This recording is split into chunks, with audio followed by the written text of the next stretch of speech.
kata-kata yang punya logika. Bagi yang tidak punya logika, skip aja. Saya pendukung Jokowi. Kata orang, saya pendukung garis keras. Tapi sekarang saya ingin mengajak para pendukung Jokowi lain untuk semakin terbuka mengkritik pemerintahan Jokowi. Bukan mencari-cari kesalahan ya. Tapi nampaknya ada tanda-tanda mengkhawatirkan dengan nasib Indonesia kalau Jokowi tidak diingatkan. Para pendukung Jokowi harus sadar bahwa kita semua berperan dalam menjadikan Jokowi presiden. Kita dulu berperang dengan penuh semangat tanpa dibayar sebagai relawan. Kini Jokowi sudah menang. Karena itu kita harus menjaga Jokowi jangan sampai salah langkah. Kalau kita mendiamkan kesalahan dilakukan, kita turut bersalah pada rakyat Indonesia. Saya dan mungkin Anda mendukung Jokowi karena kita percaya Jokowi adalah kunci bagi terwujudnya Indonesia yang lebih baik. Saya sih percaya Jokowi adalah manusia jujur, berintegritas, dan mampu memanage pemerintahan dengan baik. Karena itu dia adalah pemimpin paling tepat buat Indonesia. Masalahnya langkah pemerintahan bukanlah langkah Jokowi seorang. Ada banyak variabel lain yang harus diperhitungkan. Ada orang-orang kuat di sekelilingnya, ada partai-partai politik, ada DPR, ada pengusaha. Mereka ini adalah pihak-pihak yang terus mengganggu Jokowi demi kepentingan mereka. Karena itu sekarang setelah sekitar 4 bulan usia pemerintahan, kita melihat banyak hal yang mengkhawatirkan. Pemerintahan Jokowi dimulai dengan kekacauan revisi Undang-Undang KPK. Ketika itu kita sudah melihat bagaimana Presiden tak sanggup melawan tekanan koalisi partai-partai politik yang membenci KPK. Memang belum terbukti bahwa revisi Undang-Undang KPK tersebut akan memperlemah kesanggupan KPK membasmi korupsi. Tapi ada tanda-tanda menguatnya tangan-tangan kekuasaan tersembunyi yang memblok KPK. Kemudian ada kasus kaburnya kader PDIP Harun Masiku. Tim KPK yang sedang mengejar Harun di PT IKA justru ditahan dan interogasi di sana. Tim KPK juga dihalangi saat akan melakukan penggeledahan di kantor DPP PDIP. Dan lantas Harun yang semula dianggap melarikan diri ke luar negeri, ternyata diketahui sebenarnya berada di dalam negeri. Dan dalam kasus terakhir ini, orang yang ngotot menyatakan bahwa Harun berada di luar negeri adalah Menteri Hukum dan HAM, Yasona Laoly. Ini jelas berpotensi menurunkan kepercayaan bahwa pemerintah Jokowi serius melawan korupsi. Persoalan genting berikutnya adalah Omnibus Law yang sekarang sedang dibahas di DPR. Omnibus Law ini dianggap pro pengusaha besar dan anti rakyat kecil. Celakanya, pemerintah sendiri terkesan tidak transparan. Naskah akademik maupun draft RUU ini semula tidak di-share oleh pemerintah kepada publik. Media massa, LSM, lembaga kajian sama sekali tidak punya akses.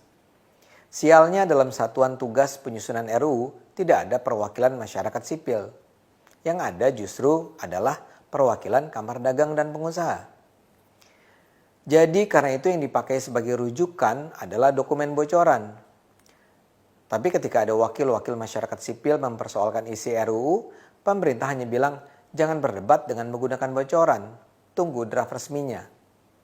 Setelah menunggu lama, akhirnya publik bisa membaca isi draft dari pemerintah setelah diserahkan ke DPR.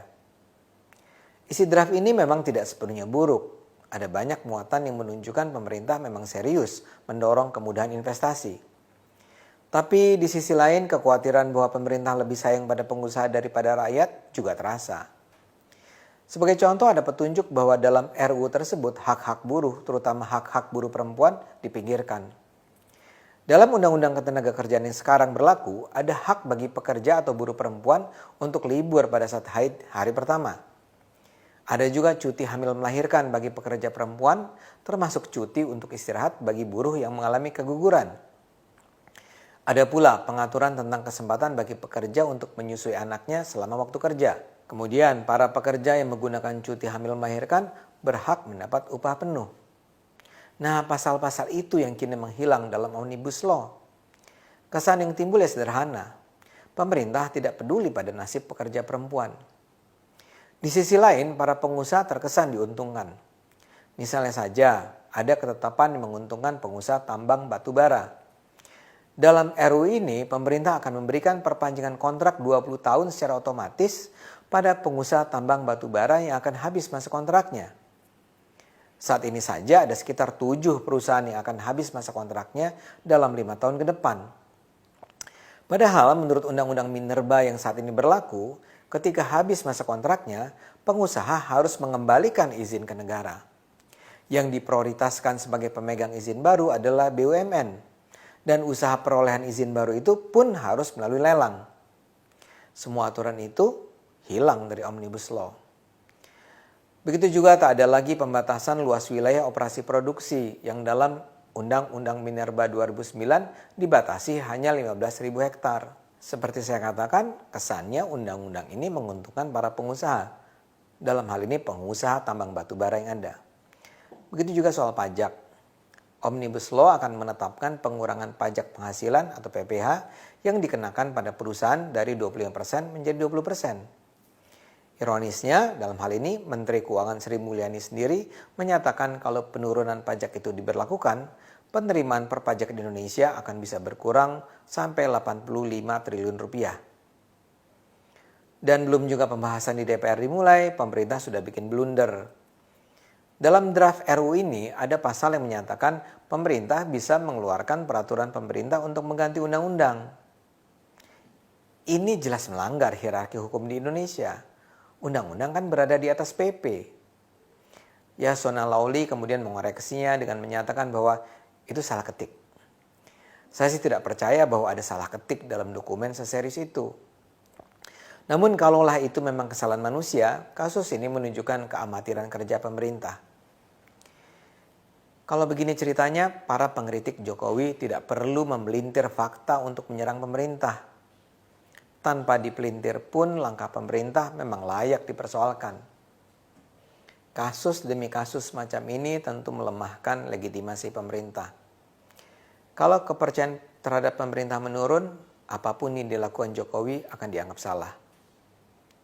Sebagai ilustrasi sederhana, ketika Presiden mengatakan akan membangun terowongan bawah tanah antara Istiqlal dan Katedral, rencana ini dengan segera menjadi bahan olok-olok. Karena itu, para pendukung Jokowi harus segera mengingatkan Jokowi. Kita perlu mengkritik pemerintah bukan karena kita membenci Jokowi. Sebaliknya, kita perlu secara terbuka mengkritik pemerintah karena kita mencintai Jokowi. Kita perlu mengkritik pemerintah bukan karena kita membenci Jokowi. Sebaliknya, kita perlu secara terbuka mengkritik pemerintah karena kita mencintai Jokowi. Kita tahu posisi Jokowi tidak mudah. Dia dikelilingi para predator yang siap menerkam. Karena itu kita harus mendukungnya. Tapi kita harus mendukung Jokowi tidak dengan cinta buta. Kita mendukung Jokowi dengan akal sehat. Karena hanya dengan akal sehat, negara ini akan selamat.